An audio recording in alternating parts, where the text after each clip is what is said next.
Ambassador, the floor is yours.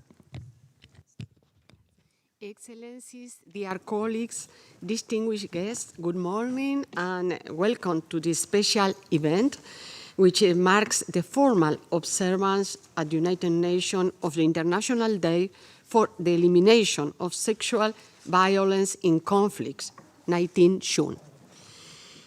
It is an honor for Argentina to be hosting once again, together with the offices at the Special Representative of the Secretary General on Sexual Violence in Conflicts, Madame Pramila Patten, and for Children and Armed Conflict, Madame Virginia Bamba, a special event in commemoration of this International Day. We are gathered here today to raise awareness of the need to prevent, put an end and fight impunity for crimes of conflict-related sexual violence, foster solidarity with the survivors, and to pay tribute to all those who are courageously working on the front lines for the eradication of these crimes. As you recall, the International Day was established by the General Assembly in 2015 through its resolution 69/293, which was an initiative put forward by the government of Argentina. The theme for this year's observance is Prevention as Protection, enhancing structural and operational prevention of conflict-related sexual violence.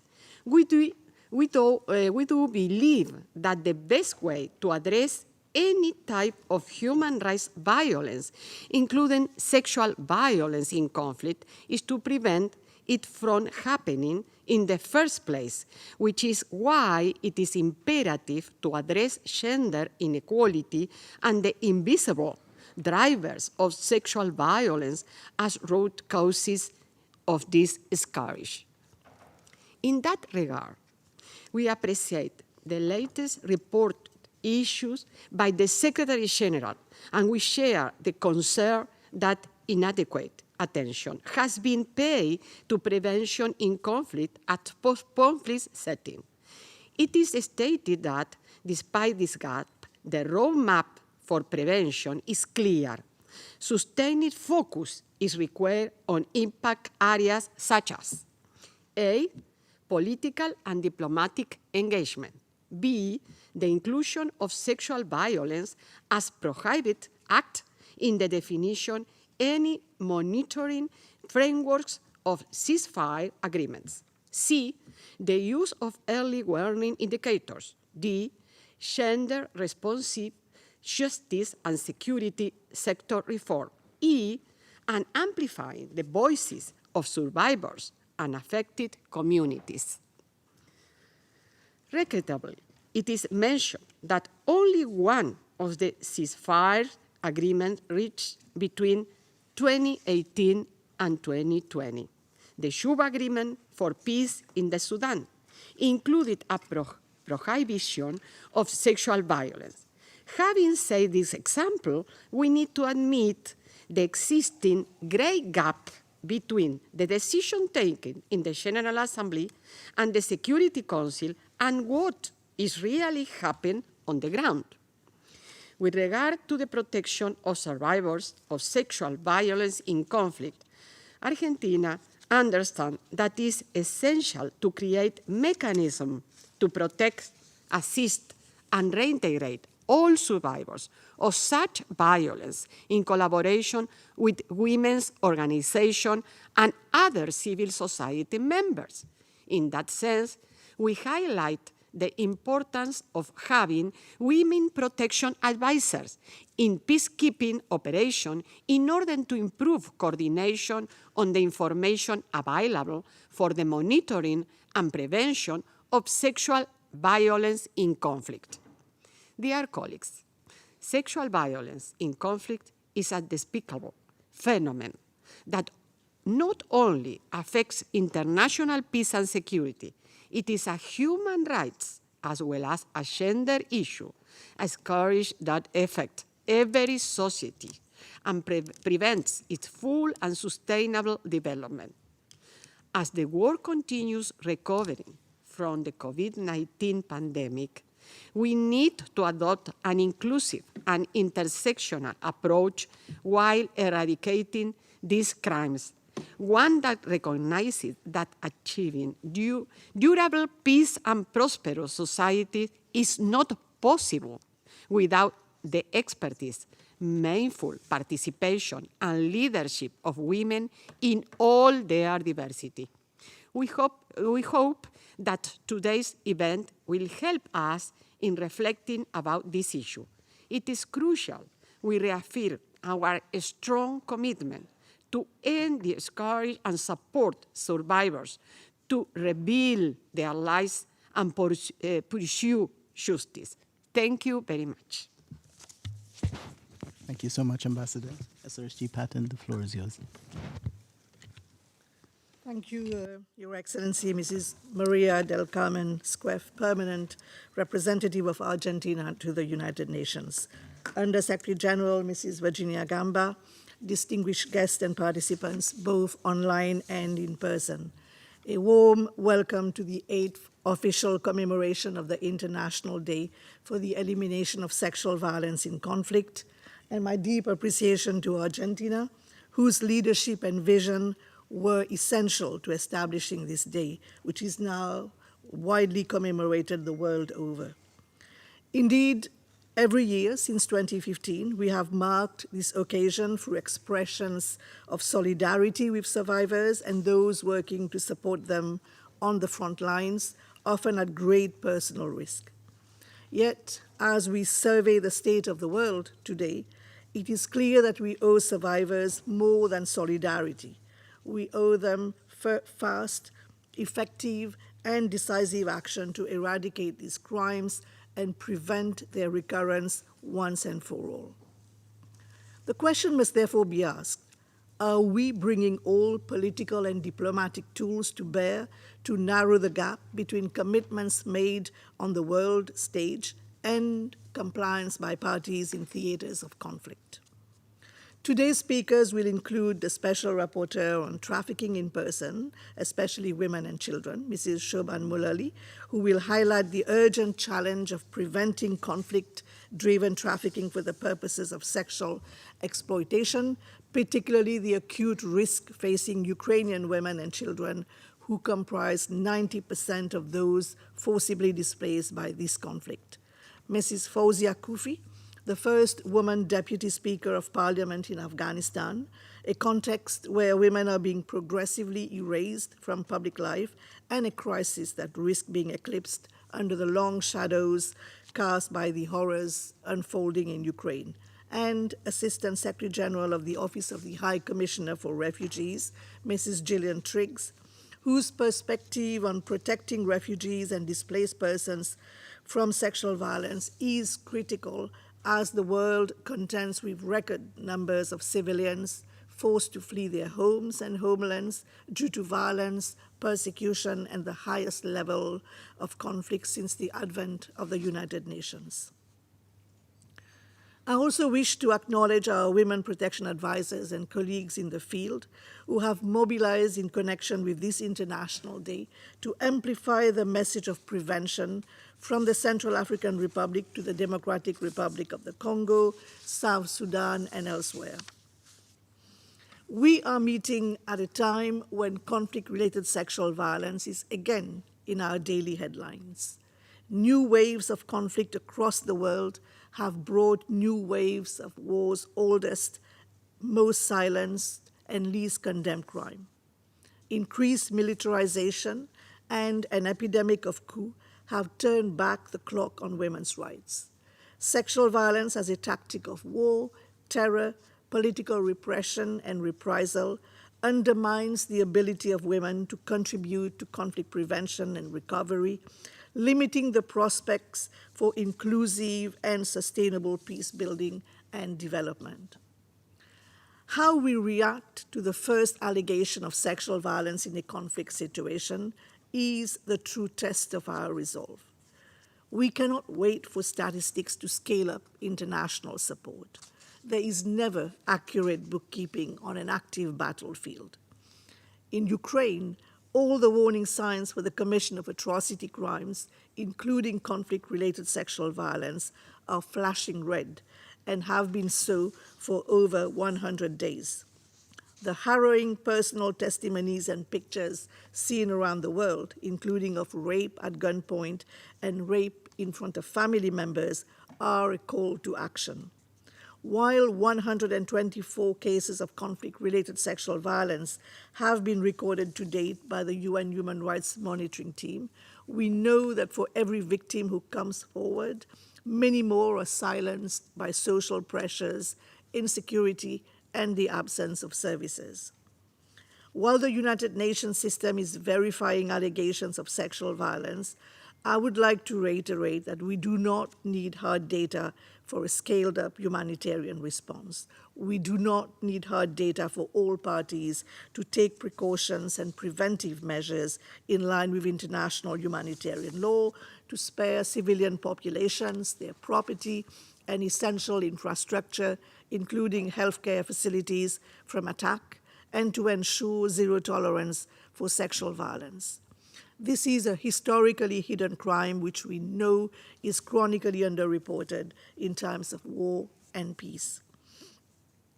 Accordingly, at the invitation of the Ukrainian authorities, I traveled to Lviv and Kyiv in May, which resulted in the signing of a framework of cooperation on the prevention and response to conflict-related sexual violence with the government. This is in line with the operational methodology of my mandate, which recognizes that the United Nations can support, but can never supplant, the primary responsibility of states to protect their populations.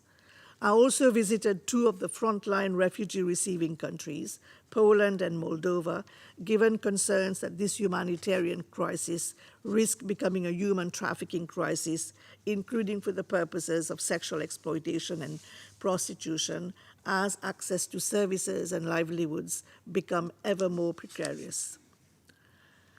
As other crises continue to escalate behind the scenes in Afghanistan, the Central African Republic, Mali, Myanmar, and elsewhere, we must reassure populations at risk that they are not forgotten and that international law is not an empty promise. Tackling the root causes of this violence requires a sustained investment of resources and steadfast political resolve. It means evaluating our efforts not simply by demonstrating the absence of sexual violence, but by documenting the positive effects of prevention. This includes initiatives to reinforce individual and community-level resilience to withstand economic and security shocks. It means replenishing the relevant funding mechanisms, notably the conflict-related sexual violence multi-partner trust fund, which supports the operational arms of my mandate. For instance, my team of experts on the rule of law and sexual violence in conflict works to strengthen institutional safeguards against impunity and to build the technical capacity of police, prosecutors, and the judiciary. The interagency coordination network that I chair, UN Action Against Sexual Violence in Conflict, brings together 21 UN entities for a multi-sectoral system-wide approach. The deployment of women's protection advisors has improved reporting as an evidence base for advocacy and action. Yet the fact remains, in no country is the level of human or financial resources equal to the scale of the challenge or commensurate with the level of humanitarian needs. Since 2008, significant progress has been made in enhancing global recognition of conflict-related sexual violence as a self-standing threat to collective security and an impediment to the restoration of peace. This shift in paradigm and perspective is reflected in a series of robust resolutions from 1820 in 2008 to 2467 in 2009, which require conflict-related sexual violence to be treated as a security issue that demands an operational security, justice, and service delivery response. It can no longer be sidelined as a second-class crime committed against second-class citizens. In one word, the promise expressed by the Security Council through these resolutions is prevention. Since I took office in 2017, I have consistently emphasized the need to address the root causes of sexual violence, in particular structural gender inequality, poverty, political exclusion, and marginalization. Equally, I have stressed the importance of working directly with survivors, not as passive beneficiaries, but as the co-creators of solutions. I have always been struck by the quality and far-sighted nature of their insights. The testimony of survivors that I have heard during field visits around the world contributed to the digital book that we launched last year, entitled, in their own words, Voices of Survivors of Conflict-Related Sexual Violence and Service Providers. It is evident that in addition to responding to sexual violence when it occurs, survivors expect its eradication altogether, as articulated by one survivor, so no other woman has to go through what I went through. Whereas military and political leaders have for centuries dismissed sexual violence as an inevitable byproduct of war, many survivors have affirmed that what happened to them could have been prevented. Survivors have made concrete recommendations which must be heard and heeded by the donor and diplomatic community. These include ensuring that commanders issue clear orders to prohibit all forms of sexual violence, avoiding troop deployments close to civilian population centers, safely locating water points and wells, and deploying patrols of police and trained peacekeepers to accompany women in the course of livelihood activities, among other measures. The most insidious effect of the myth that wartime rape is inevitable is that it implies prevention is impossible. As a Ukrainian woman civil society activist put it, we must do everything possible and everything impossible to end abuses and atrocities. This is an important reminder to not just do what is easy, but what is necessary and what is right. Over the past year, I have led a system-wide effort through the UN Action Network to develop a comprehensive prevention strategy which will draw upon these ground truths and the lived experience of survivors. The strategy responds to calls from governments and civil society organizations for a targeted prevention plan. It builds on our collective knowledge and experience, including our matrix of early warning indicators of conflict-related sexual violence, which we have been rolling out in peacekeeping and political missions across the globe since 2009.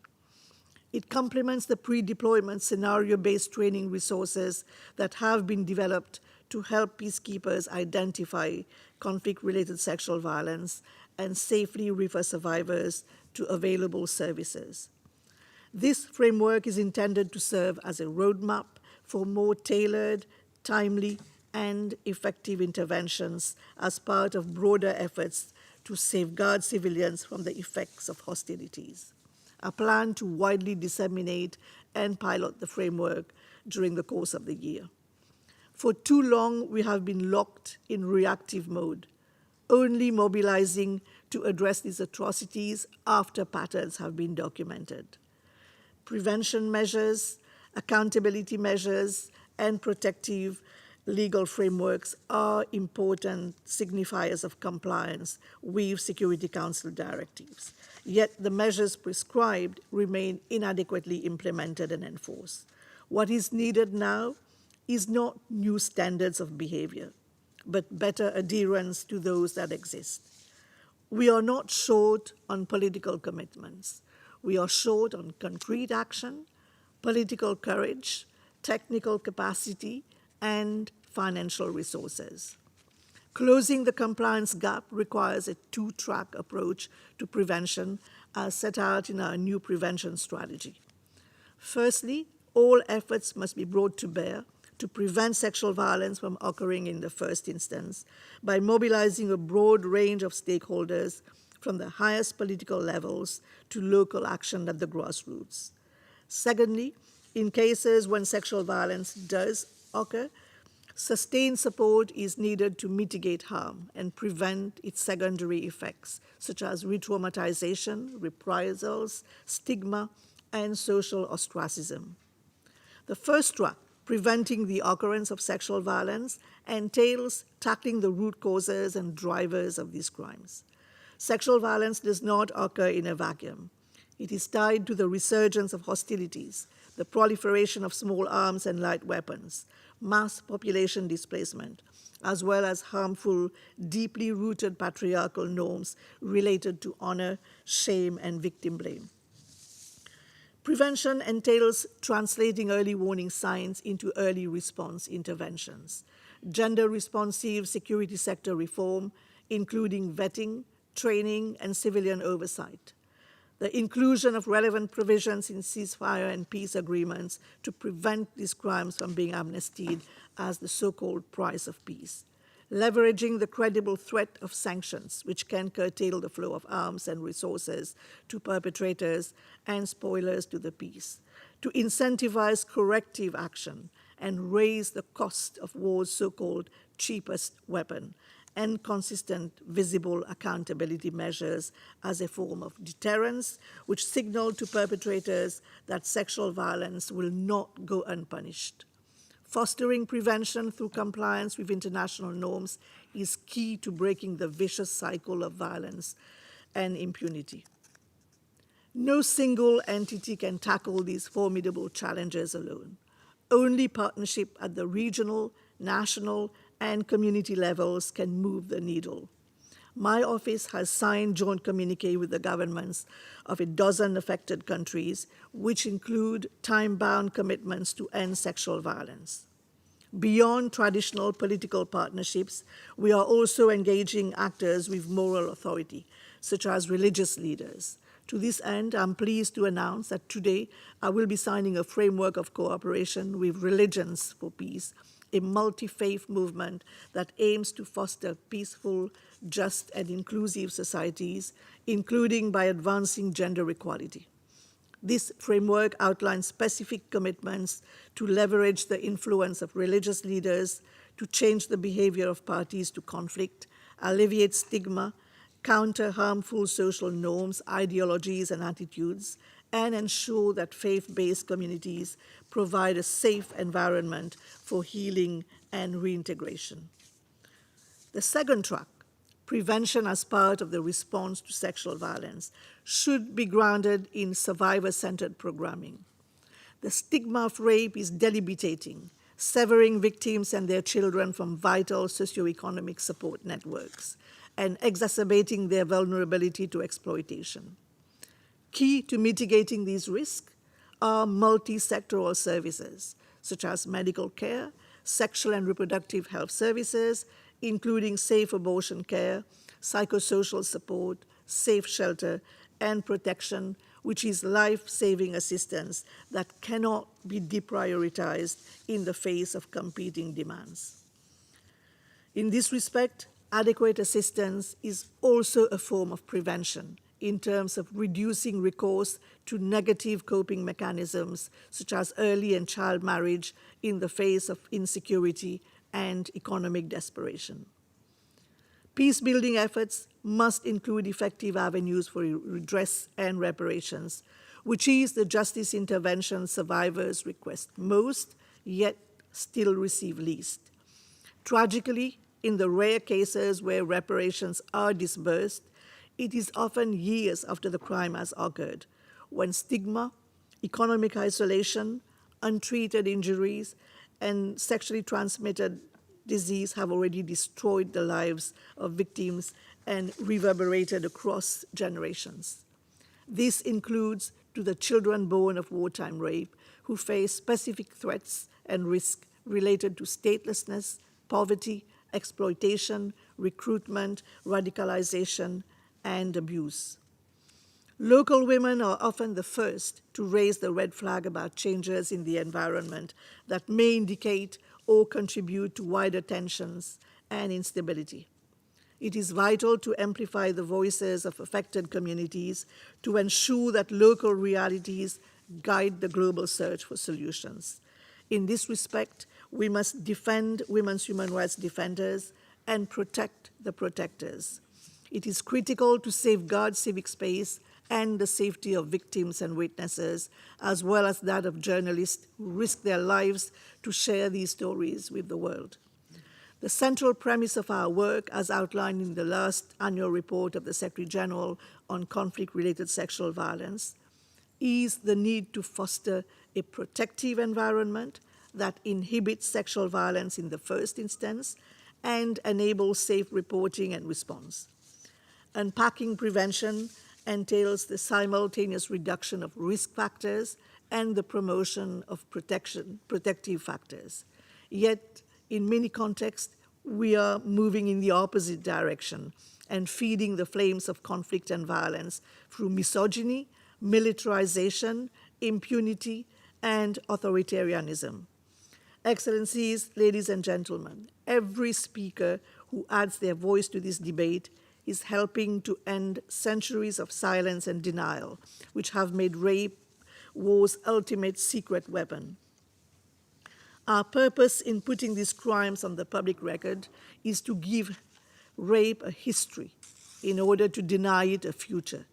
United action in this area tells survivors their lives matter and tells perpetrators and potential perpetrators that the world is watching. It is time to move from the best intentions to best practice. The current context of emerging and entrenched conflicts makes it clear that no amount of protection is a substitute for peace. It is critical to enforce compliance with international norms, to forcefully denounce transgressions, and to mitigate the ever-rising risk of intimidation and reprisal against frontline actors and activists. We are here today in the shared belief that prevention is the best form of protection. In discharging my mandate, I'm guided by the conviction that the earlier and deeper we sow the seeds of prevention, the better and more sustainable their fruits will be. The problem of conflict-related sexual violence is too large and costly and has too many urgent consequences to wait for perfect answers.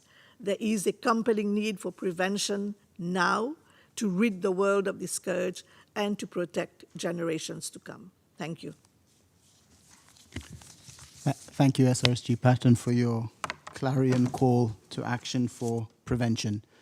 I'm glad to give the floor to Undersecretary General Virginia Gamba. Thank you very much. Her Excellency, Señora María del Carmen Esquef, Permanent Representative of Argentina to the United Nations, Undersecretary General Patton, and Special Rapporteur on Trafficking, Professor Shoban Mulali. Excellencies, ladies and gentlemen, it is a privilege for me to mark the 2022 International Day for the Elimination of Sexual Violence in Conflict with you, and to address how to better protect children, who are our most vulnerable but also most resilient from rape and other forms of sexual violence in the midst of a post-pandemic world. We have seen a worrying increase in incidents of sexual violence against children, including in the context of the pandemic, and our recovery efforts must give a central place to children and survivors of sexual violence, while also being closely linked to prevention efforts. Mandated by the General Assembly and requested by the Security Council, my office monitors and reports on grave violations against children in situations of armed conflict.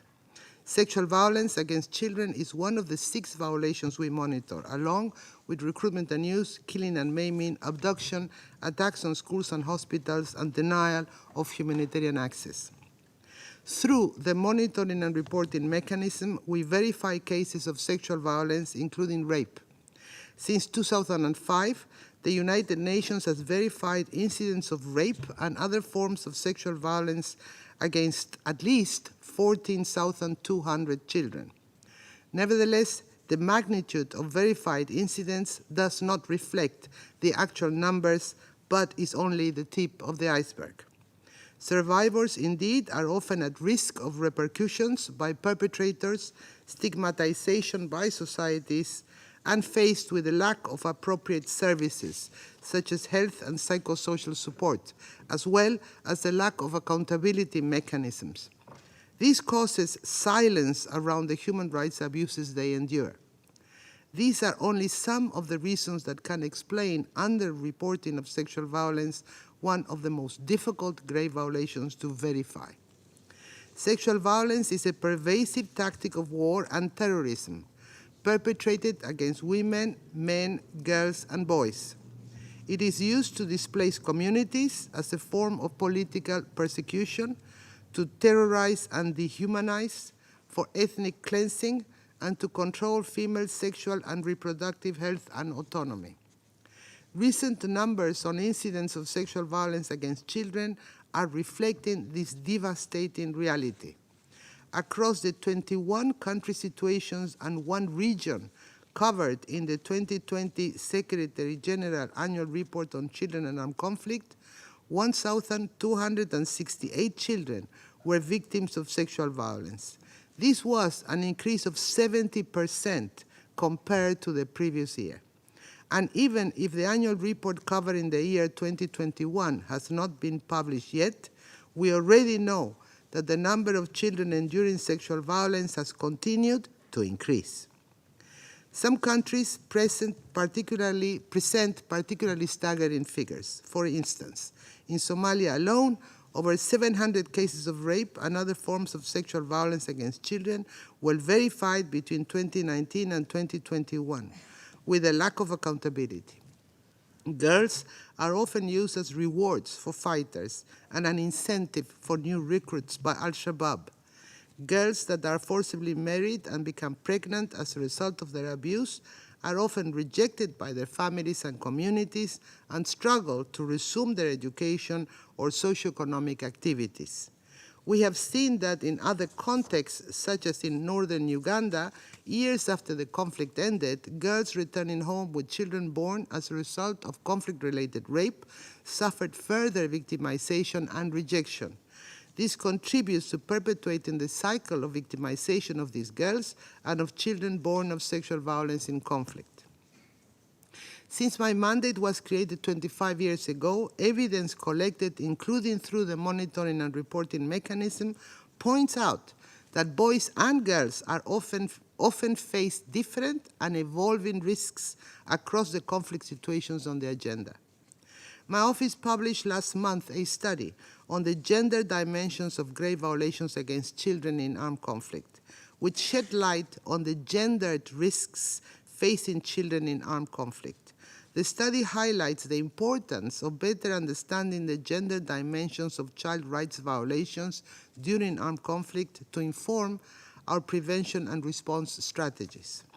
The study showed that while the majority of survivors of conflict-related violence are girls, boys are frequently subjected to sexual violence in armed conflict and post-conflict situations, including as a form of ill treatment in detention settings. Even where services are available, survivors, both boys and girls, may be afraid to seek them out due to shame or fear of being rejected by their families and ostracized by their communities. The study further shows the importance of understanding patterns of sexual violence throughout the different stages of conflict to help understand how gender can be instrumentalized and how gender implications produce different and sometimes disproportionate impacts against girls and boys, so as to guide the design of prevention and response programs. Prevention efforts are particularly important to reduce or eliminate the risk of grave violations occurring against children in armed conflict, including sexual violence. As such, the Children and Armed Conflict Mandate can play a role in contributing to conflict prevention, acknowledging that serious abuses and violations of human rights or international humanitarian law can be also an early indication of a descent into or an escalation of conflict. We must not forget that mitigating the existence of violence against children in armed conflict is not enough. We must address the root causes of violence against children in conflict settings. And for that, we must increase our capacity to effectively predict, detect, and address spikes in grave violations against children and assess how this can be used as an early warning mechanism for conflict in general. Timely and accurate data is critical to inform early warning mechanisms, evidence-based advocacy and actions to prevent and address grave violations against children in armed conflict, including rape and other forms of sexual violence, and to inform the United Nations response. Accountability for grave violations against children in armed conflict, including broader transitional justice mechanisms, plays an important role in recognizing children's suffering and in overcoming stigmatization imposed by their own communities, especially for sexual violence. By taking action to facilitate children's access to justice, we're contributing to preventing conflict from occurring or reoccurring. For we must remember that preventing conflict, all conflict, remains the best protection for children from rape and other forms of sexual violence and all grave violations. Sustainable peace also requires that we consider the voices and needs of children in peace discussions.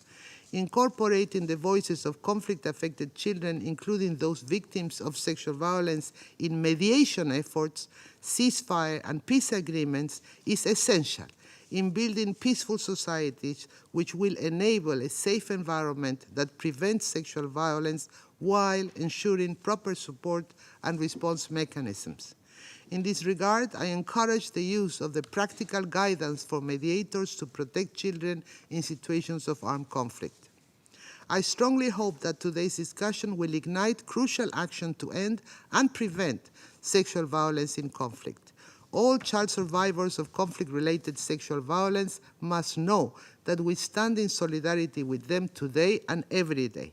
In a post-pandemic world hit by scarcity of resources and protracted and new crises, it is more critical than ever to act to protect our children and ensure a safer and better future for them. This is our chance to make decisive changes for peace to last. I thank you. Thank you so much, SRSG Gamba, for your painful but powerful statement that brings into this chamber the reality, the devastating reality of these crimes for children, and for your emphasis on early warning as integral to prevention.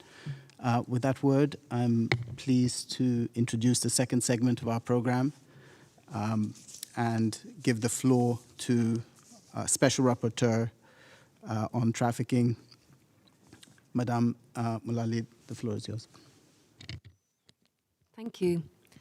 Ambassador Maria del Carmen Squef, SRSG Patton, SRSG Gamba, co-panelists, excellencies and guests.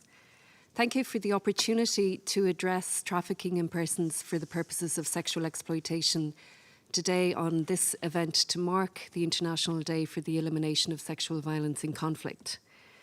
We know that sexual violence in conflict includes trafficking for purposes of sexual exploitation, and we know that conflict situations greatly increase the risks of trafficking. Women and girls are disproportionately affected by trafficking in persons for purposes of sexual exploitation. And trafficking for purposes of sexual exploitation is often combined with other forms of exploitation in conflict situations: forced marriage, forced labour, domestic servitude, forced criminality.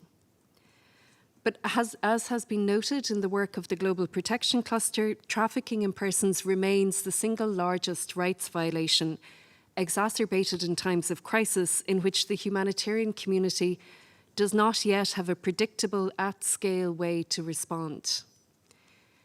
These risks of exploitation occurring in times of crisis are not new, of course. They are linked to and stem from existing structural inequalities, gender-based discrimination and violence, and poverty. And such structural inequalities are exacerbated in the periods before, during, and after conflicts, and disproportionately affect women and the girl child. These inequalities have been further exacerbated against the background of the COVID-19 pandemic, where for the first time we have seen increases in child labour, concerns about potential increases in child marriage, and online child sexual exploitation against the background of closure of schools. In times of conflict, including climate-related conflict, displacement, loss of livelihoods, and breakdown of the rule of law and political, economic, and social structures, combined with increased militarism, all of these create situations in which trafficking for purposes of sexual exploitation, including sexual slavery and forced marriage, increases.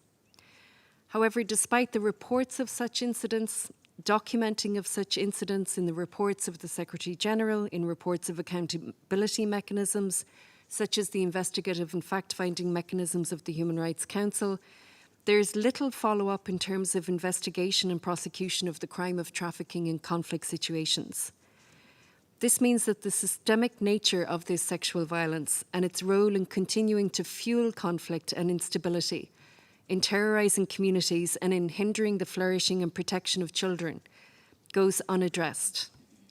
Failures of prevention and protection, including the lack of access to safe and legal migration routes, the lack of or restrictions on resettlement programs, limited access to family reunification and humanitarian visas, all foster conditions in which trafficking flourishes with impunity, including after hostilities have ceased. Children who are displaced, unaccompanied, or separated from families and caregivers may be particularly at risk and are frequently targeted by armed groups, including UN-designated terrorist groups. In conflict situations, the means used to recruit or transfer victims is often through abduction, frequently targeting schools or IDP or refugee settlements.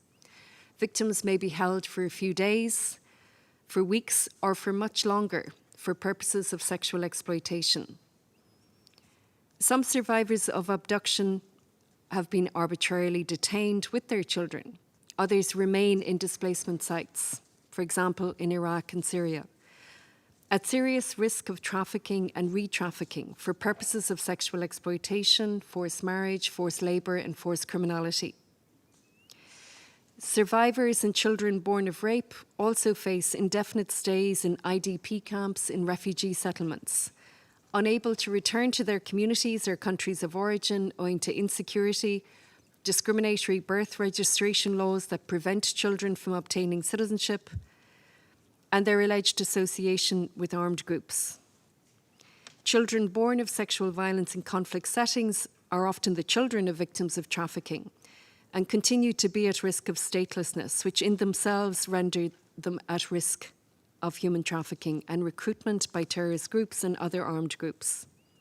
Ending statelessness is a critical step towards prevention of trafficking, particularly of children, in conflict and post-conflict situations.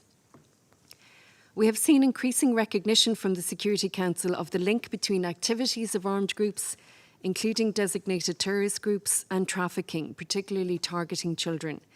Yet despite this recognition, accountability for conflict-related trafficking by members of armed and terrorist groups remains low. The African Committee of Experts on the Rights and Welfare of the Child has repeatedly called upon states to prioritise the reintegration and rehabilitation of children who are victims of trafficking.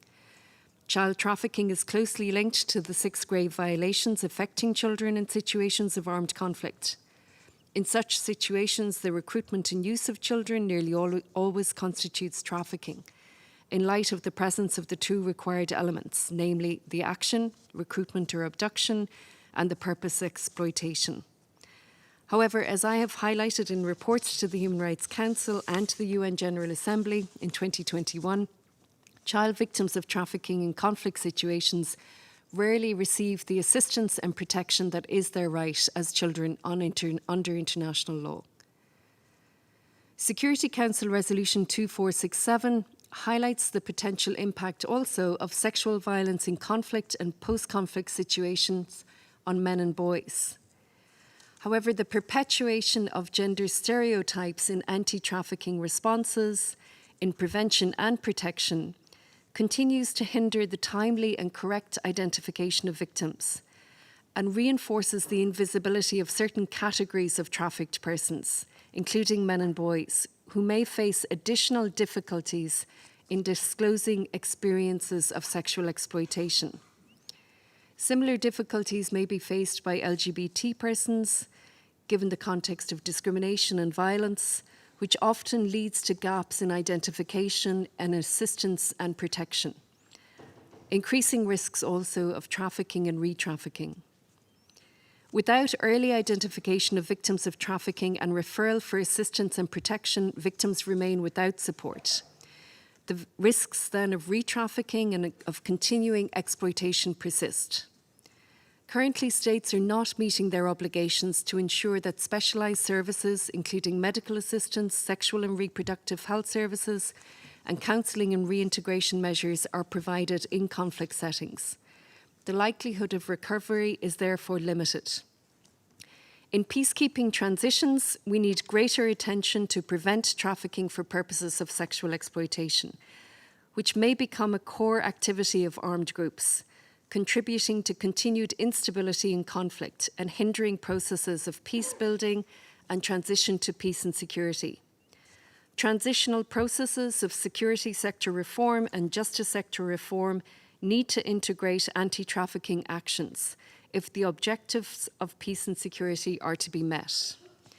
Collective action and coordination is critical because trafficking exists before, during, and after the conflict, and is fueled by factors that require long-term systemic change and also generates short, medium, and long-term support needs for victims. We have seen what can be achieved through coordinated action and a political will to prevent trafficking in conflict situations. The activation of the Temporary Protective Direction by the European Union, and similarly the granting of temporary protection status to more than 2 million Venezuelans displaced in Colombia, are examples of important measures that may help to reduce vulnerability to trafficking. The Ukraine Protection Cluster, including the child protection and gender-based violence areas of responsibility, and their partner organisations are increasing anti-trafficking prevention and preparedness activities. A time-bound anti-trafficking task force is now active under the Ukraine Protection Cluster with the aim of integrating anti-trafficking action in the overall protection response. The task force on unaccompanied and separated children, established under the Child Protection Area of Responsibility, is supporting efforts to prevent family separation and to provide adequate care to unaccompanied children as a key preventive measure to protect children from trafficking. We continue to see Ukrainian civil society and state actors prioritising action to prevent trafficking. In other conflict situations, we are not seeing the same coordinated response or the same political will, however, to reduce risks of trafficking. As the recent report from the Norwegian Refugee Council highlights, the world's 10 most neglected crises currently are all in Africa. Globally, the numbers of forcibly displaced people has passed more than 100 million for the first time. Many of those persons are displaced due to conflict, and we need urgent action to ensure that displaced persons, especially women and children, do not become victims of trafficking for purposes of sexual exploitation. We need to ensure that action to combat trafficking in persons is integrated into women, peace and security agendas and protection and humanitarian actions and responses in all conflict situations. Explicit and targeted attention is needed to trafficking for purposes of sexual exploitation if prevention and protection measures are to be effective. Such programs must be survivor-centred and survivor-led if we are to move beyond the limiting stereotypes of survivors as abject victims. Thank you for your attention, and I look forward to continuing to work with you. Thank you so much, Special Rapporteur, for your statement and focus on the trafficking dimension. I'm pleased to introduce by video link Ms. Fauzia Kofi, the first woman Deputy Speaker of the Parliament in Afghanistan. Thank you, Madam SRSG Patel. Ambassador of Argentina, ladies and gentlemen, thank you for commemorating the 8th official commemoration of and realization of the vulnerability of women and children in conflict situation. And special thanks and appreciations for including Afghanistan in this important debate. As we know, with the growing conflict in another part of the world, in this case in Ukraine, Afghanistan has been either less prioritized or erased from the international debates and conversations. Absolutely, women and children are the main victim of conflict, not only for losing their lives, but for losing opportunities and for being the victim of sexual exploitation and use by warring parties. The warring parties, in many occasions, even do not respect the culture of war. And this is especially true in the case of Afghanistan. The people of Afghanistan have been through more than 4 decades of war that they did not want, they did not initiate. For us, peace is not just silencing the gun. For the people of Afghanistan, peace is beyond silencing the gun. Peace is about inclusion. Peace is about respect. Peace is about rule of law. Peace is about culture of accountability and ending the culture of impunity. For very long, we have strived to achieve a peaceful situation settlement for Afghans, to witness a government that is representative of all its diversities in Afghanistan. However, unfortunately, we all know that after 15th of August, things escalated in a way that was not the wish of the people of Afghanistan, certainly not the wish of its women and children. We have hope that we will be owning a country that is inclusive enough, that is respectful of its citizens and representative of a transformed Afghanistan. But we know that for the women of Afghanistan and for the children of Afghanistan, it's getting day by day difficult for their lives. They are being literally erased from the public life. There is no accountability whatsoever for what happened to them.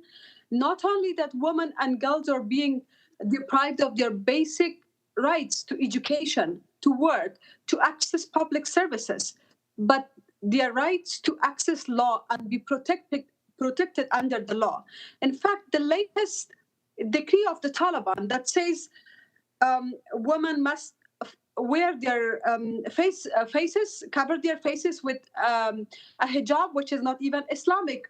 And if they do not do so, the male member of the family has all the rights to stop the woman, gave the abusers of the woman, the violators of the woman's rights, an upper hand to control the woman's life. And that paves the way for further violence against women, for even increase in cases of honor killings. There has been no protection whatsoever for those women who actually are at risk of being exploited and sexually assaulted. For Afghan women, life under Taliban these days have become basically living in an open prison. The children, especially girl children who are beyond grade 6, 12 years of old, are being shattered. Their hopes are being shattered by not going to school. It's not about their education. It is about their education, but it's beyond that.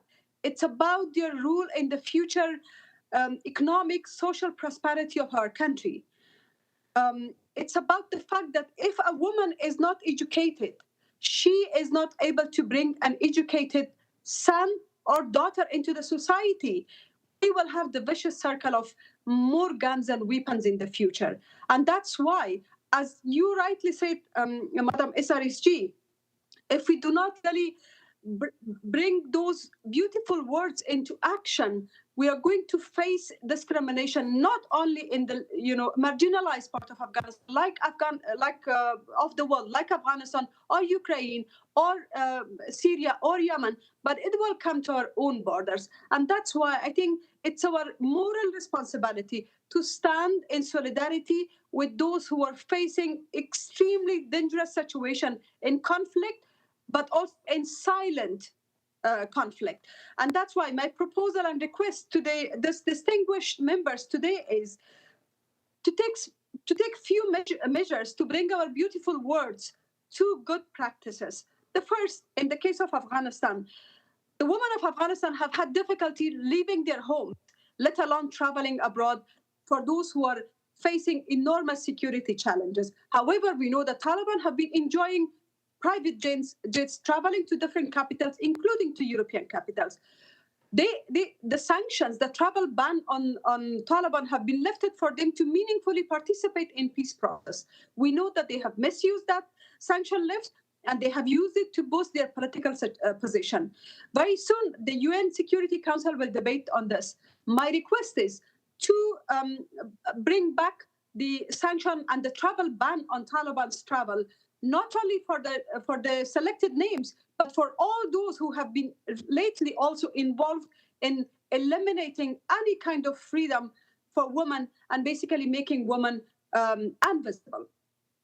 The second request I have for those who are engaged in Human Rights Council, we request you to have a statement in support of women of Afghanistan, because I know that the Taliban are cautious about international engagement. I know that they are desperate for recognition.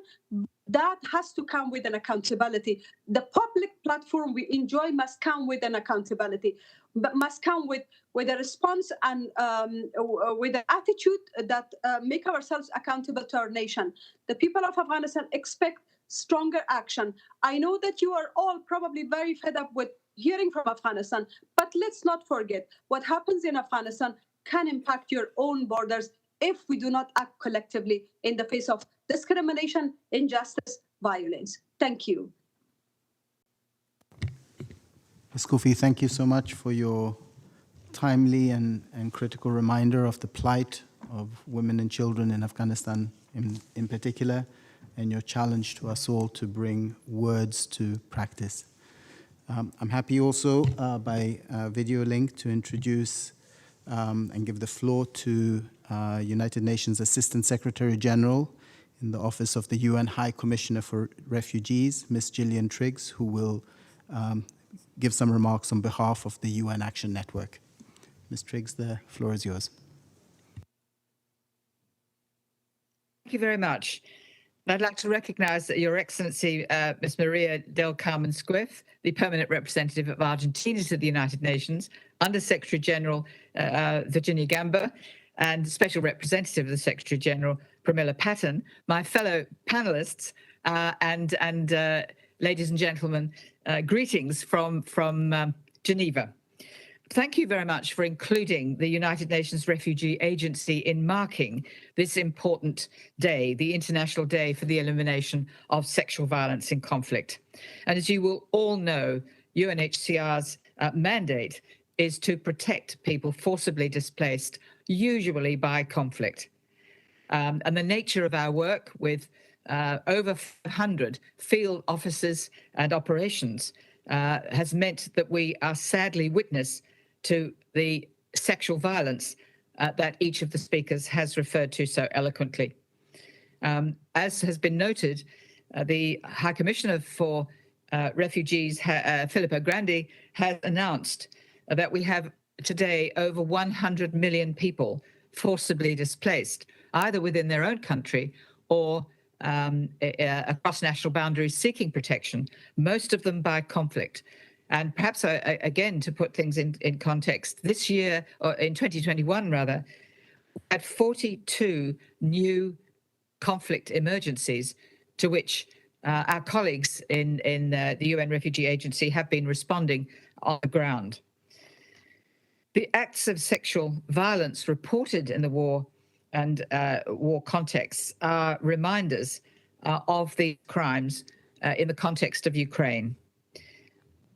Some of you have referred to this. Over 90% of those who have fled in Ukraine are women and children. And as Pramila Patten has pointed out, we do have some reported cases, over 120 cases reported through various agencies of sexual violence in this conflict, in this war. Well, we don't have accurate figures. It's seriously underreported. But we do know that from experience that where you have such vast movements of peoples, more than 7 million across the borders from Ukraine seeking protection, that they are extremely vulnerable, particularly to trafficking, but also they will have been vulnerable to sexual violence in the war from which they have fled. The Secretary General, in his annual report on conflict-related sexual violence, has noted that it is a tactic of war with devastating consequences. And sadly, those who've been forcibly displaced are disproportionately affected by sexual violence. And it's for this reason that the leadership of women must be promoted in relation to all the policies and responses that are made on their behalf. In particular, early programs against conflict-related sexual violence are life-saving and a top institutional priority for the UN Refugee Agency from the beginning of emergencies. We have recently adopted strategic directions that make gender-based violence one of the 8 core areas to be prioritized within the agency, and to a significant degree, that violence, as I've said, occurs in the context of the conflict-related emergencies to which we're responding. The aim is to support practical and concrete implementation of our GBV policy that was adopted 2 years ago as a cornerstone of our work to prevent, mitigate, and respond to all forms of gender-based violence. The UN Refugee Agency greatly appreciates the leadership of Special Representative Patton in the fight against conflict-related sexual violence, and particularly for her advocacy for a survivor-centered approach to prevention and to responses. Today's recognition of the International Day for the Elimination of Sexual Violence in Conflict allows us to repeat the call to perpetrators of war and violence to stop these brutal and senseless acts. And as many of you have observed, without peace, sexual violence will continue. But let me turn to another and more positive milestone, and that is the launch of the framework for the prevention of conflict-related sexual violence. And this initiative could not have come at a more appropriate time. It's true that the world is really quite used to seeing the United Nations respond to conflicts or natural disasters. These responses receive quite a deal of media and public attention, but they are sadly prioritized over prevention activities. But the reality is that we need to ensure sexual violence in conflict is prevented from happening and that perpetrators are held to account, as each of you in different ways has stated. There is a very significant gap in investment between prevention and responses. And we suggest that prevention should be given a priority. And we're particularly encouraged that the new prevention framework will help in asserting and giving effect to that priority. We congratulate Special Representative Patton for her initiative aimed at strengthening the efforts in a whole of UN and whole of society approach.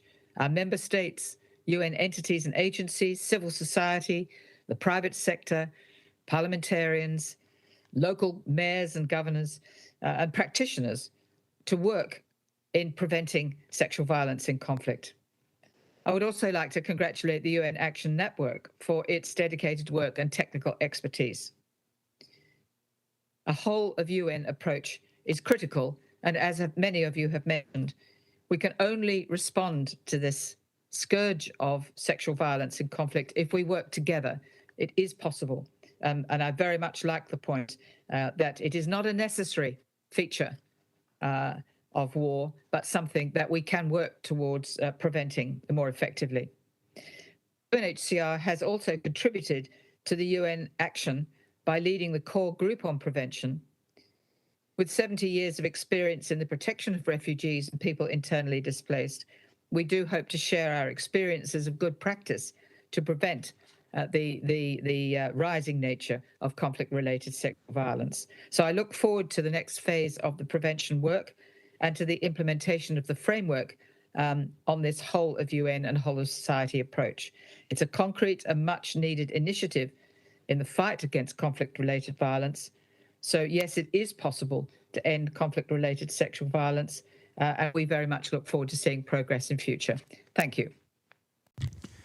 Thank you so much, Assistant Secretary General Triggs, for your words and for the remarkable work of UNHCR on the front lines of conflicts the world over. I'm pleased to introduce the third and final segment, which will be interventions from regional groups and member states. I've been reminded that we are on a tight timeline in terms of our access in this room. So I would ask speakers to limit their statements to 3 minutes. And on the speakers list, we have, to begin, Your Excellency, Ambassador of Ireland. The floor is yours, Madam.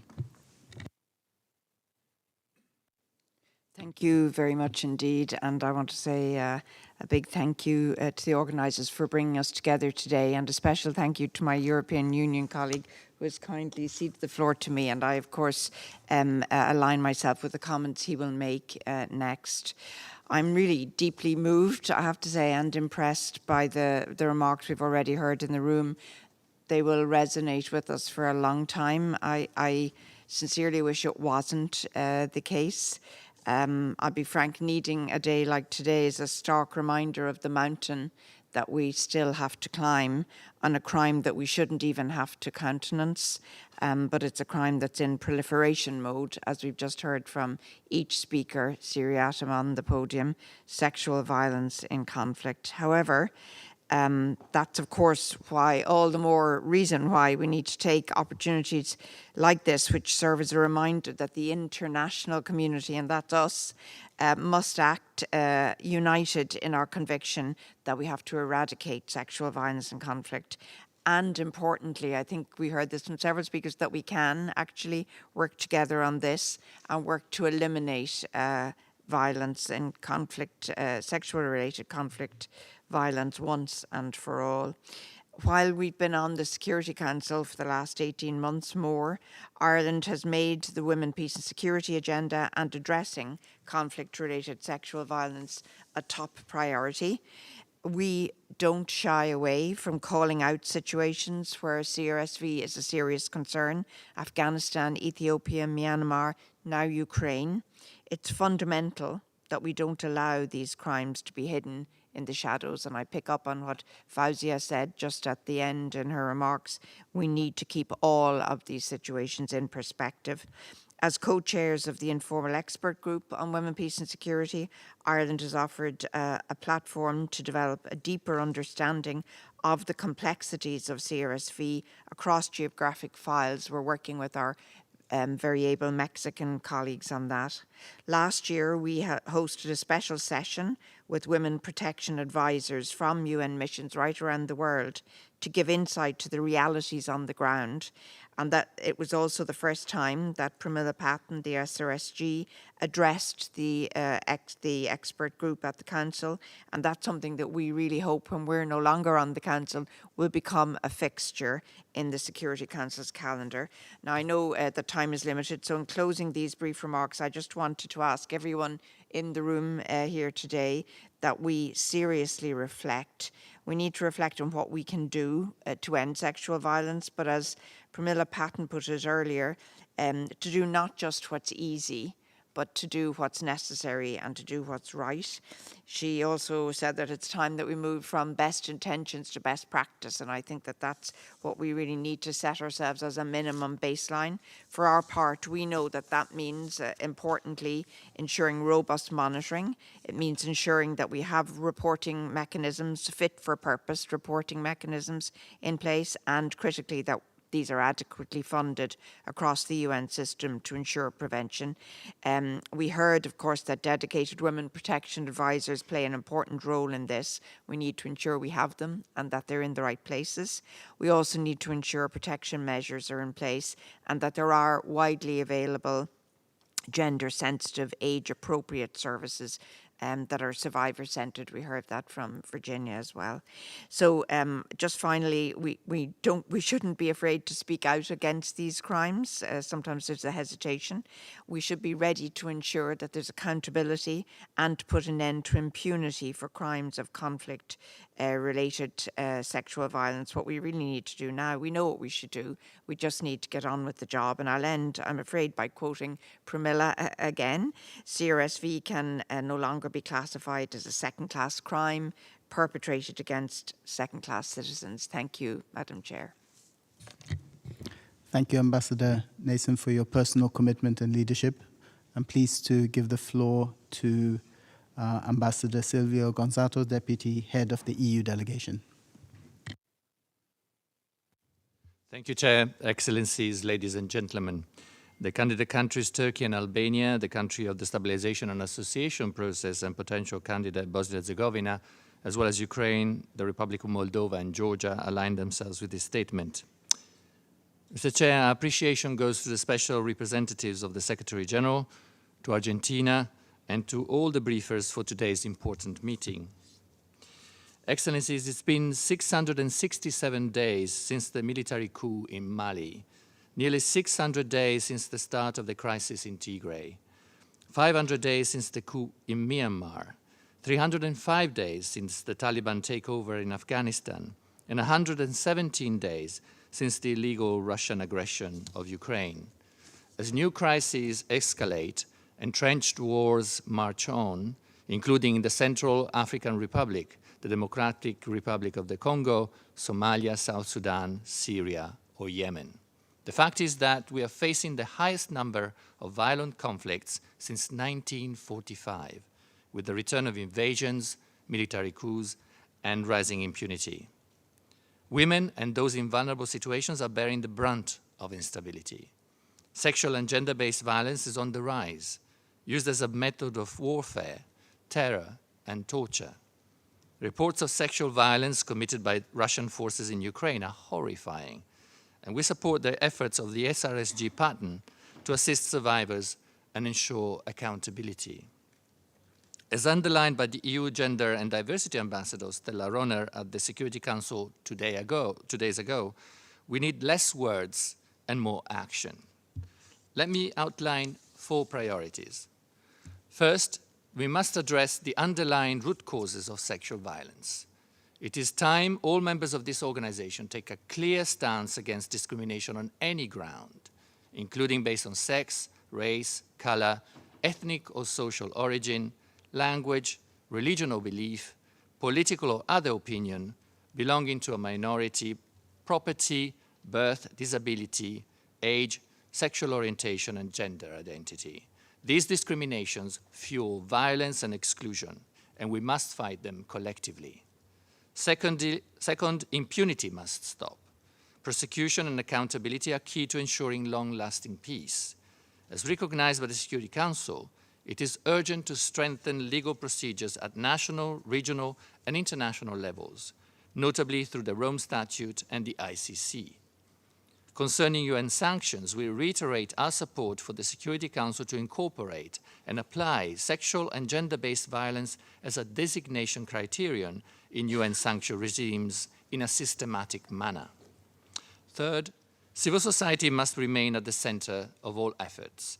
We deplore that women peacebuilders, mediators, journalists, politicians, humanitarian workers, civil society leaders, and human rights defenders face increasing and specific challenges, including threats to their safety and freedom, which often hamper their ability to act.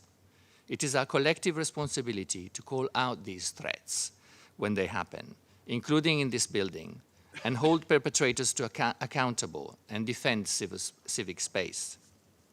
Fourth, a survivor-centered approach must guide our actions, with a focus on ensuring accessible and quality multi-sectoral assistance, including access to psychological and legal services, as well as to sexual and reproductive health and rights, in line with the program of action of the ICPD and the Beijing Platform for Action, and the outcomes of their reviews.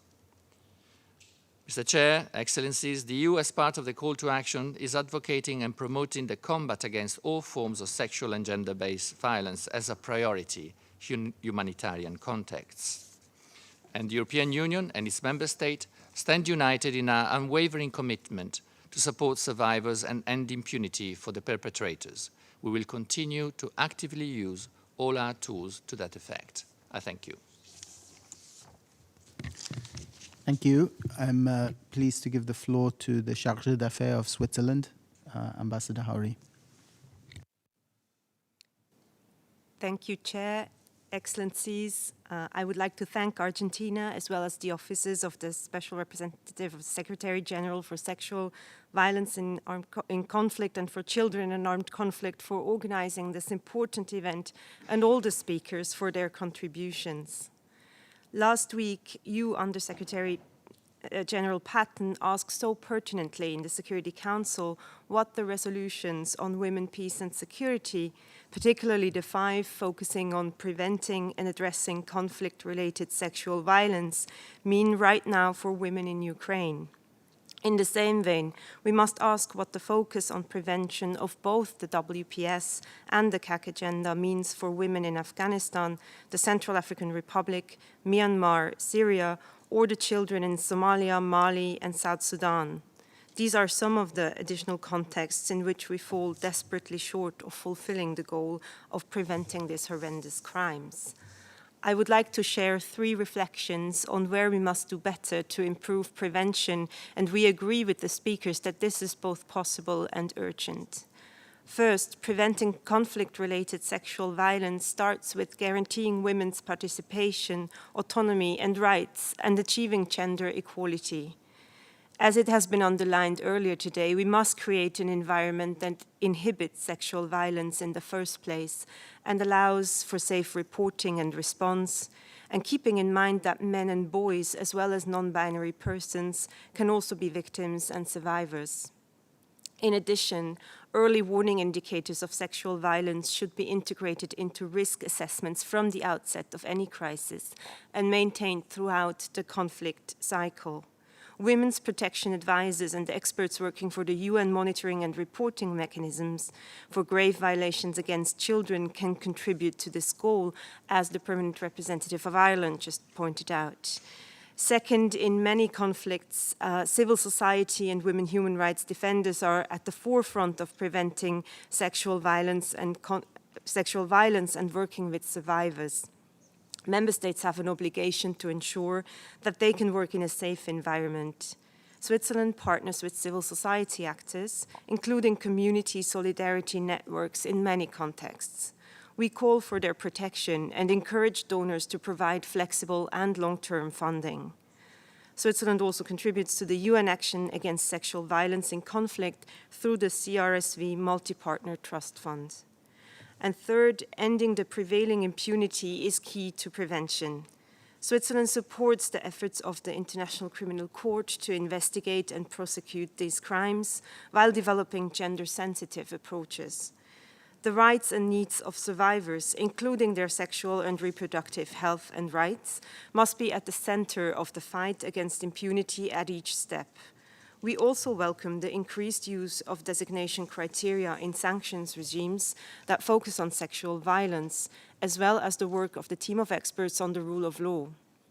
Chair, Excellencies, 14 years after the adoption of Resolution 1820 and 23 years after the adoption of Resolution 1261, we need political will, enhanced coordination, and sustainable funding to make the normative framework meaningful for women, men, and children everywhere. As a future member of the Security Council, Switzerland is committed to do its part that this issue receives the necessary attention, and I thank you. Thank you so much, Excellency. I'm pleased to give the floor to the Deputy Permanent Representative of Mexico. Thank you, Mr. Chair. We thank Argentina, the Special Representative, Ms. Pramila Patton, and the Special Representative, Ms. Virginia Gamba, for convening this important meeting to commemorate the International Day for the Elimination of Sexual Violence in Conflict. Mexico unequivocally condemns all forms of sexual and gender-based violence in conflict that may constitute war crimes and crimes against humanity. As current member of the Security Council and co-chair of the Informal Expert Group on Women, Peace and Security, alongside Ireland, Mexico is sparing no effort to enhance the full implementation of the WPS agenda. Particular attention is paid to CRSV in country-specific situations to strengthen general gender analysis in the deliberations of the Council. Furthermore, we held a special meeting last year on sexual violence in conflict with the participation of women protection advisors deployed in different missions, and specific recommendations of practical nature emerged. We will have another meeting this year to give continuity to these actions. The latest Secretary General report gives an account of the complex and devastating scenarios in the Democratic Republic of Congo, in Ethiopia, in Afghanistan, in Myanmar, in Sudan, in Syria, and Yemen, just to mention some places in which sexual violence in conflict continues to occur with unprecedented frequency as a weapon of war. More recently, we have heard numerous reports too indicating that sexual violence committed against Ukrainian women is on the rise. This is all unacceptable. In most cases, despite the comprehensive normative framework that we have built over the last decades, impunity remains the norm and survivors' access to justice the exception. The perpetrators are often recurrent, and yet they enjoy complete impunity. While the victims and survivors remain marginalized, besieged by absurd questioning, tedious procedures in local criminal justice systems that are neither designed to serve them nor to understand them. In this regard, we welcome the new framework for the prevention of CRSV with a comprehensive approach. And we are convinced, Mr. President, that all actions must be based on a human rights, gender-responsive, and survivor-centered approach. And it is particularly important to further, number one, ensure access to justice and strengthen accountability mechanisms. Two, involve the participation of survivors in policy making to respond to their priorities, needs, including sexual and reproductive health and rights services, as well as mental health and psychosocial support.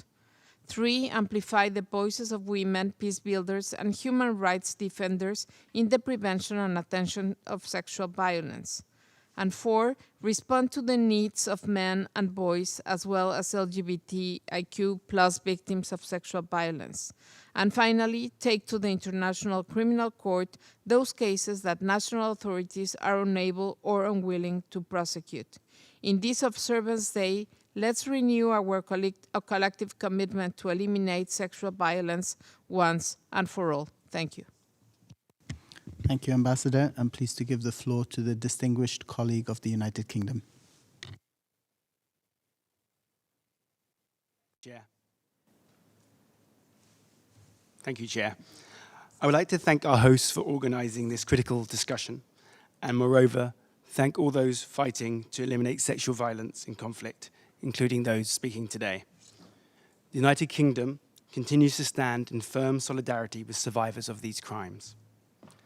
Sadly, every day reminds us that when conflict erupts, sexual violence follows. In Ukraine, northern Ethiopia, Afghanistan, and Myanmar, and elsewhere, the devastating effects of sexual violence on survivors and their communities are clear. As we have heard here, preventing this violence requires more than solidarity. It requires a range of actions. Delivering justice and accountability for survivors is one of them. Impunity cannot continue to be the norm. As a first step, we must ensure that survivors can safely record their experiences. That is why the UK was proud to launch the Murad Code during our presidency of the Security Council in April, which sets out how to document the experiences of survivors safely and effectively while ensuring they are not re-traumatized. The CRSV open debate in our presidency focused on strengthening accountability as a means of prevention. Accountability mechanisms can serve as a strong deterrent to future violence. It is important that when we make the promise of non-repetition to survivors, we act on that promise. Last November, we launched a call to action to ensure the rights and well-being of children born of sexual violence in conflict, which was endorsed by the SRSGs on children in armed conflict, sexual violence in conflict, and violence against children. This is a move to galvanize international action to enhance the rights and well-being for this vulnerable group and ensure they are given space to meaningfully engage in discussions and decision-making. The UK continues to increase its ambition to strengthen international action on this issue. With this in mind, from the 28th to the 30th of November this year, we will host an international conference to mark 10 years since the launch of the UK's Preventing Sexual Violence in Conflict initiative. And we will continue, more broadly, to respond robustly to reports of conflict-related sexual violence wherever and whenever they occur. We call on others to do so too. Thank you. Thank you. I call on the distinguished colleague of Nigeria. The floor is yours.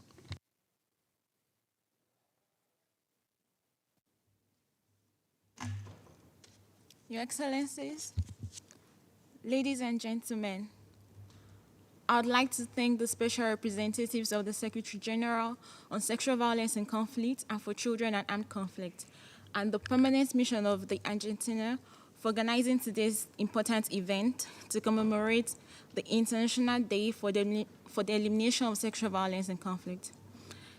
Sexual violence in conflict continues to inflict pain and trauma on its victims around the world. It has devastating impact on individuals, families, and communities. Unfortunately, women and girls are disproportionately impacted by armed conflict and are usually seen by perpetrators as spoils of war. They are subjected to all manners of torture, and their fundamental rights and dignity have been violated and exploited. Despite efforts geared towards the eradication of all forms of conflict-related sexual violence, the world still witnesses a surge in sexual violence in conflict.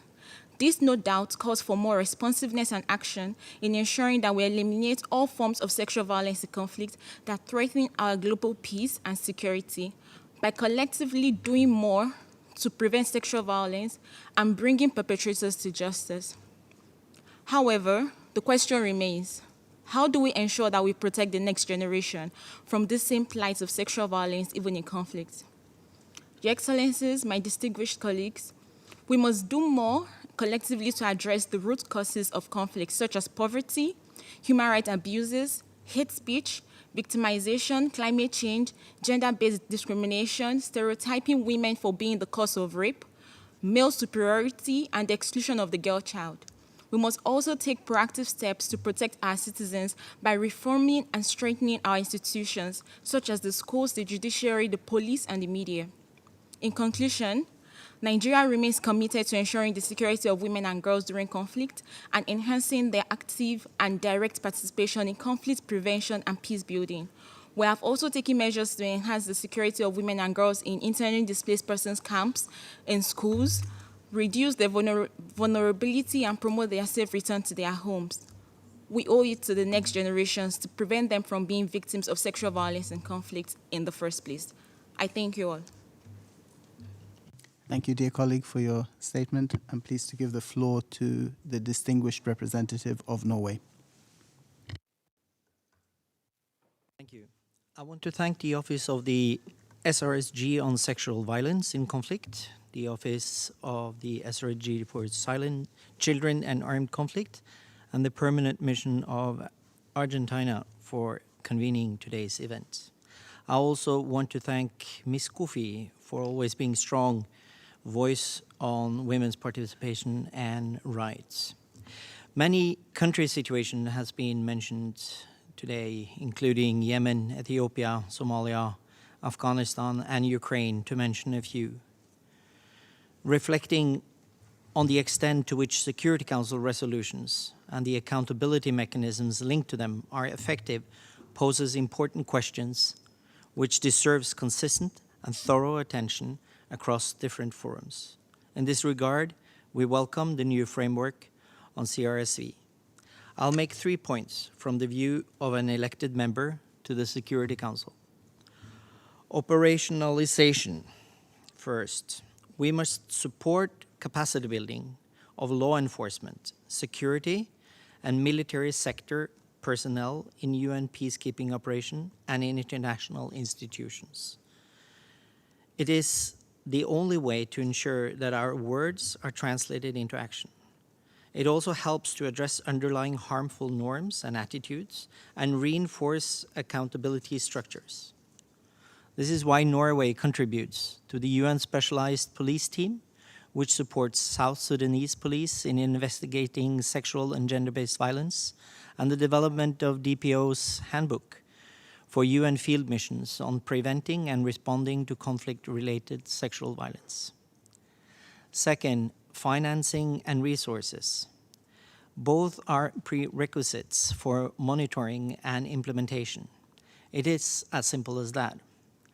As co-chair of the States and Donors Working Group, we work closely with partners to increase political will, mobilize financial resources, and strengthen operational capacity on support for better services and compliance with relevant international law obligations related to CRSV and SGBV. I also want to underscore the need for concerted efforts in the Fifth Committee to ensure sufficient resources to prevent and respond to CRSV. We need more deployed women protection advisors and child protection advisors. They are crucial in fulfilling what we, the member states, ask to be done through our resolutions. Third and finally, agency and partnerships.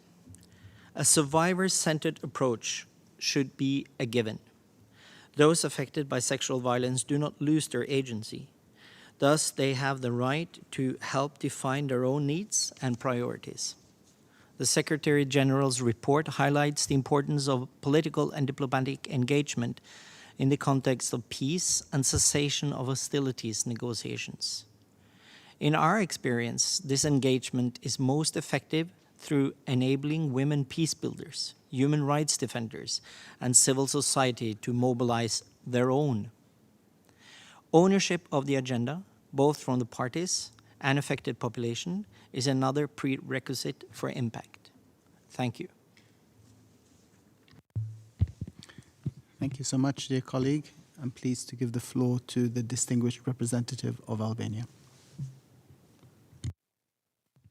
Thank you, Chair.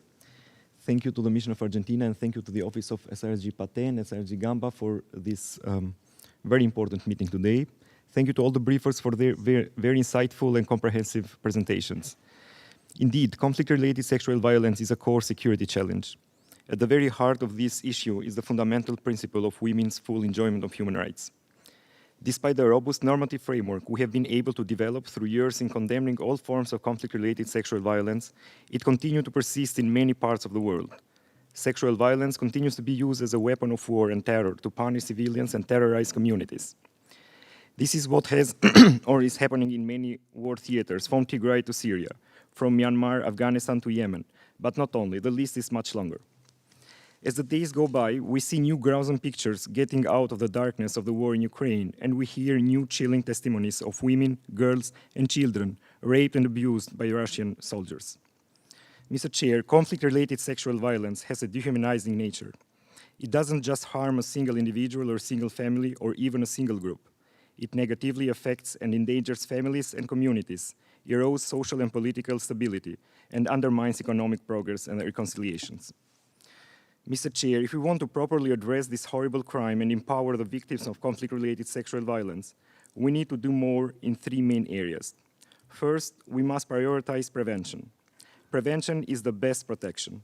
Addressing the underlying root causes and invisible drivers of sexual violence is crucial for the prevention of and response to conflict-related sexual violence. At the Security Council, we have to do more to integrate prevention of conflict-related sexual violence in the mandates of peace operations. Second, improve and strengthen accountability. Ensuring accountability and putting an end to impunity for violations and abuses must be a priority. To this end, we must make sure all cases of conflict-related sexual violence are documented. Only by evidence can we have accountability. Third, ensure the effective and secure participation of civil society, in particular women's organizations, in all efforts to address conflict-related sexual violence at all stages, including reparation and rehabilitation. Civil society organizations play a crucial role in documenting the conflict-related sexual violence cases and in ensuring adequate and survivor-centered responses to those crimes.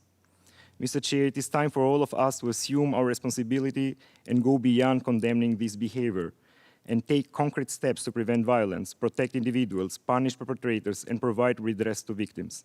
Albania stands ready to do its part and cooperate with all those willing to invest in the future and make our world a better and safer place for all. And I thank you. Thank you so much, dear Enyan. I'm pleased to give the floor to the distinguished representative of Malta. Thank you. Excellencies, I begin by thanking the Permanent Mission of Argentina, the Office of the SRSG on Sexual Violence and Conflict, and the Office of the SRSG on Children and Armed Conflict for organizing this important event.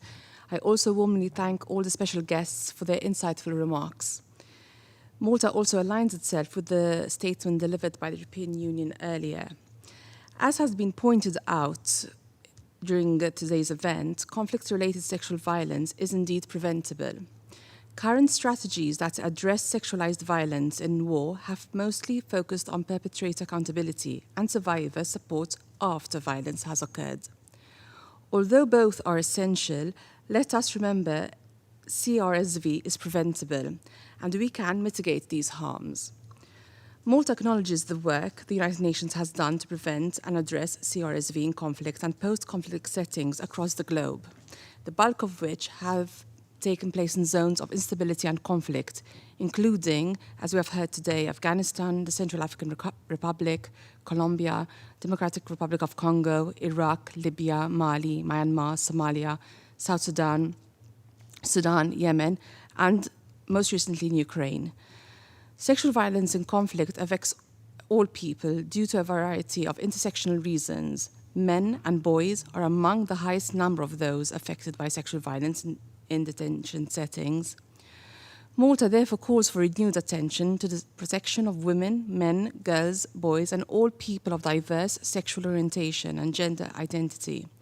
We welcome the launching of a new framework for the prevention of conflict-related sexual violence, which we think will bring different stakeholders together in the fight against CRSV. On the occasion of this important International Day, I reiterate that Malta stands in solidarity with the survivors of conflict-related sexual violence and those working to support them. Engaging in CRSV is a choice. We should not underestimate the need for continued dialogue and education within this. Thank you. Thank you so much, dear colleague. And our final speaker, I'm pleased to give the floor to distinguished representative of Costa Rica.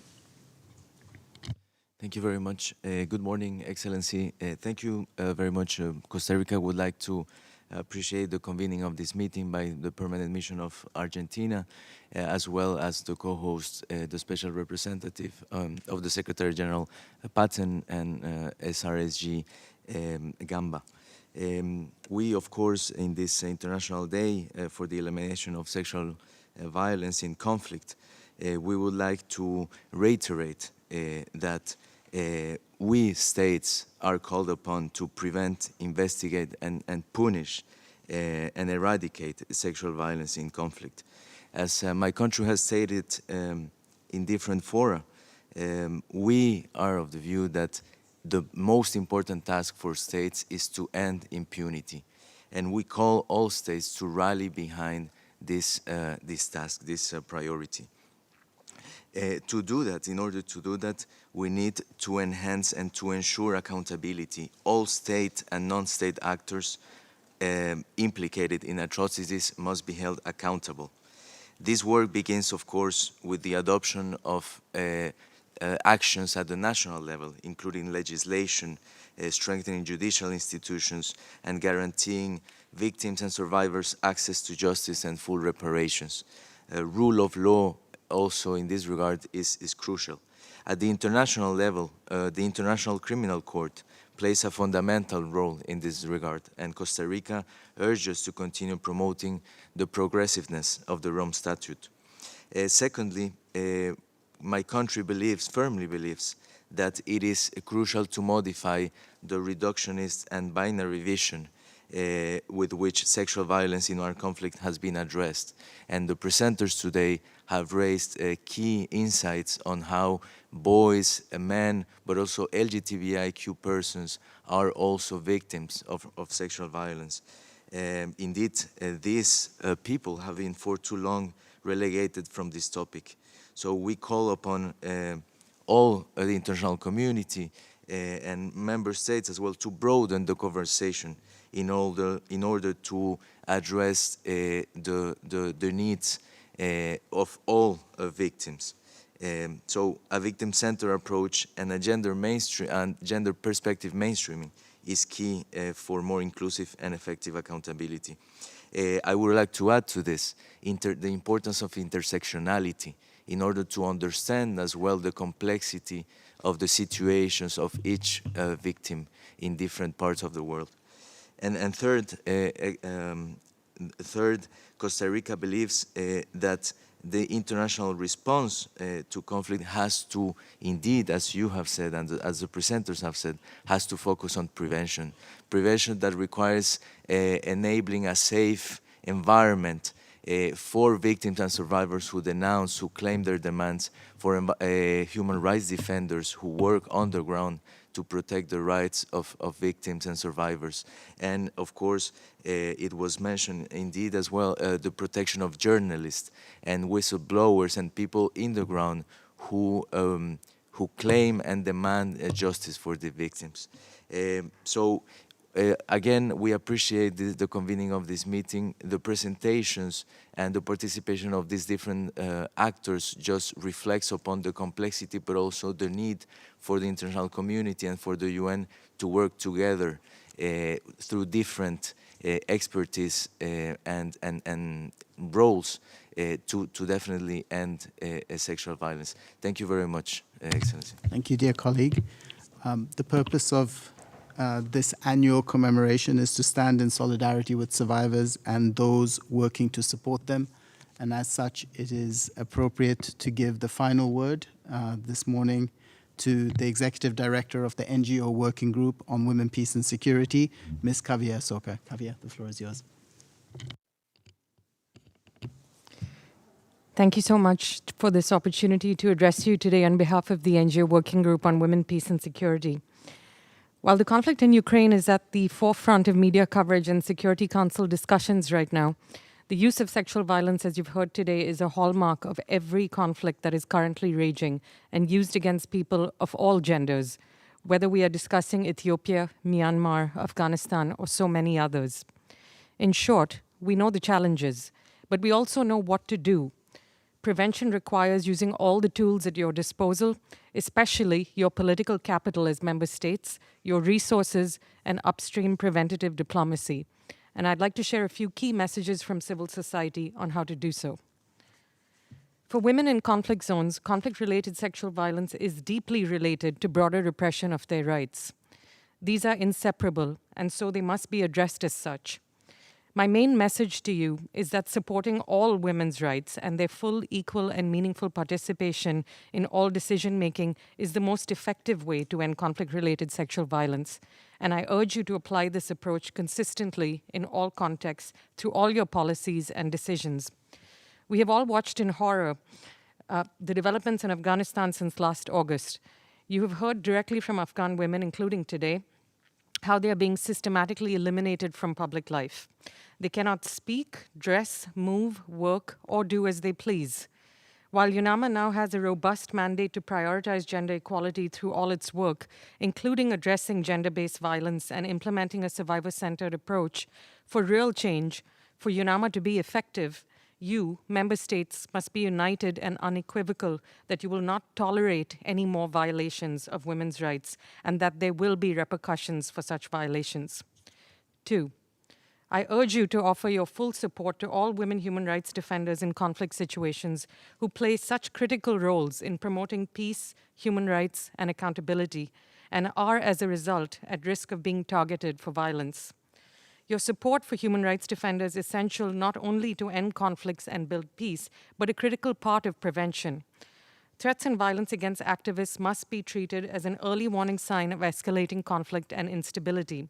In this regard, we fully support SRSG Patton's recommendation in her latest report to protect politically active women, including women human rights defenders, journalists, and peace builders, including those working directly on conflict-related sexual violence, from any form of reprisals. This means women in Myanmar, in Afghanistan, in Sudan, in Yemen, Palestine, and so many other contexts where they are actively attacked for who they are and what they do. Women and LGBTQI activists have been at the forefront of Myanmar's Spring Revolution, and the military has deliberately targeted them, both through the threats and brutal use of sexual assault, employed as a form of collective punishment to retaliate against anyone who resists. 3. Women's rights organizations play a critical role in gender-based violence prevention and response, including in humanitarian settings, where they are often filling gaps in state-provided services. In crisis situations, it's critical that these organizations receive direct, flexible, and core funding to sustain their ability to provide the full suite of services. They are best placed to reach the most marginalized and at-risk groups in times of crisis. This applies to Myanmar, where local and ethnic women's organizations have been providing humanitarian aid to those in need and who have access to areas that the UN does not. It applies to Ukraine, where women's organizations are providing frontline support not only in Ukraine, but to refugees in transit and host countries, as well as legal advice and health care to women, girls, and marginalized populations. These organizations need your support and resources to scale up to meet these escalating challenges. 4. A note on survivor-centered approaches. While it's very positive to see so many member states today supporting a survivor-centered approach in their statements, this really must translate into action on the ground. In Ethiopia, where the scale and brutality of the use of sexual violence as a weapon of war by all parties has been well documented, survivors in the Tigray region struggle to access post-rape care and reproductive health services due to the chokehold that the siege has placed on the operations of medical facilities and care providers. Limited supplies and closing operational spaces have forced many providers to downsize when they should have been scaling up. No part of a survivor-centered approach can be effectively achieved under a siege. We urge you to call on the Ethiopian authorities to end their restrictions on delivery of humanitarian assistance and operations of medical personnel, and to adopt a framework of cooperation to address conflict-related sexual violence as soon as possible, and for the Secretary General to add actors responsible for the use of sexual violence to the list of parties in his next annual report. Finally, a survivor-centered approach includes protection of sexual and reproductive health and rights, which is not only a life-saving component of this approach, but an international legal obligation, not a voluntary commitment. The crisis in Ukraine is severely jeopardizing the sexual and reproductive health and rights of women and girls. Military strikes against maternity hospitals and other healthcare facilities have killed and gravely harmed women and children in Ukraine, including pregnant women and newborn babies. The health system is collapsing, and access to sexual and reproductive health care is drastically reduced. We urge the EU, donor governments, and the international community to ensure that all humanitarian response plans, financing, and assistance respect human rights and prioritize sexual and reproductive rights of girls, women, and marginalized populations in Ukraine, as well as transit and host countries. Our messages today don't just apply to the examples I've shared of Myanmar, Ethiopia, Afghanistan, or Ukraine, but to all conflict situations, because there is no context where women's rights are not relevant. At pivotal moments in the conflicts that we see around us today, women human rights defenders have warned the international community of what may happen without decisive action and what the costs would be. Committing to the WPS agenda and to preventing conflict-related sexual violence means listening to what women on the ground are telling you and acting on it. Not just today, the International Day for the Elimination of Conflict-Related Sexual Violence, but every day as you determine the fate of women and girls in conflict zones around the world. I thank you. Thank you so much, Kavya, for the advocacy and work of the NGO working group. I wish to close this year's commemoration with SRSG Patton's admonition that sexual violence and conflict is not inevitable, it is preventable, and to thank everybody here today for your commitment to the cause. Thank you.